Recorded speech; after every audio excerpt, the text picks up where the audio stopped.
পাল্টাপাল্টি সংঘাতে উত্তপ্ত ইরান ইসরায়েল। যুদ্ধক্ষেত্রে শক্তিমত্তার জানান দিতে পিছপা হচ্ছে না কেউই। অথচ সংঘাত শুরুর পর অনেকেই তাচ্ছিল্য করেছিল ইরানকে, প্রশ্ন তুলেছিল তাদের সক্ষমতা নিয়ে। কিন্তু সপ্তাহ পেরোতেই দৃশ্যপটই পাল্টে দিয়েছে আয়াতুল্লাহ খামেনির ইরান। দেশটির এমন সাফল্যে কি কি অস্ত্র ব্যবহার হচ্ছে এবং ইসরায়েলি আকাশ প্রতিরক্ষা ব্যবস্থা আয়রন ডোমকে ভেদ করে কিভাবে তাদের লক্ষ্যে আঘাত হানছে, এ নিয়ে চুলচেরা বিশ্লেষণ চলছে আন্তর্জাতিক মহলে।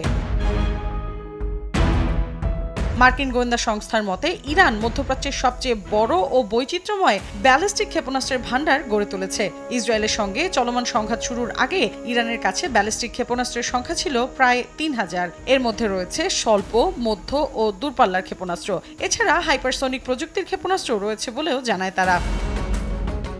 ইসরায়েলের হামলার পর দেশটিতে অপারেশন ট্রু প্রমিস 3-তে প্রথমবারের মতো দূরপাল্লার অত্যাধুনিক সিজ্জিল ক্ষেপণাস্ত্র নিক্ষেপের দাবি করে ইরান। সিজ্জিল ক্ষেপণাস্ত্রের অন্যতম বৈশিষ্ট্য হলো এর কঠিন জ্বালানি ব্যবহার। এই প্রযুক্তির কারণে এটিকে খুব অল্প সময়ের মধ্যে উৎক্ষেপণ করা সম্ভব হয়, ফলে যুদ্ধ পরিস্থিতিতে এটি তাৎক্ষণিক প্রতিক্রিয়ায় সক্ষম। ইরানের কর্মকর্তারা জানান সিজ্জিল ক্ষেপণাস্ত্রের পাল্লা প্রায় ২০০০ থেকে ২৫০০ কিলোমিটার, যা ইসরায়েল, উপসাগরীয় দেশ, এমনকি ইউরোপের কিছু অংশে পর্যন্ত পৌঁছাতে সক্ষম।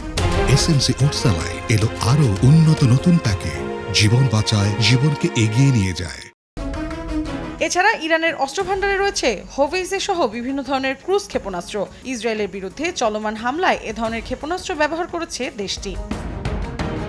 আল জাজিরার বিশ্লেষক গ্যাটোপুলোস বলেন, ইরানের হাতে এখন হাইপারসনিক ক্ষেপণাস্ত্র রয়েছে, যা ক্রমাগত উন্নত ও পরিণত ব্যালিস্টিক ক্ষেপণাস্ত্র প্রতিরক্ষা ব্যবস্থারই প্রত্যক্ষ ফলাফল। হাইপারসনিক ক্ষেপণাস্ত্রগুলো র্যাডারে ধরা পড়লেও প্রতিহত করা কঠিন বলেও জানান তিনি। কিছু হাইপারসনিক ক্ষেপণাস্ত্রের সঙ্গে হাইপারসনিক গ্লাইড ভেহিকেল HGV সংযুক্ত থাকে। এটি একটি যুদ্ধাস্ত্র যা শব্দের চেয়ে ৫ গুণ দ্রুত গতিতে উড়তে ও দিক পরিবর্তন করতে সক্ষম।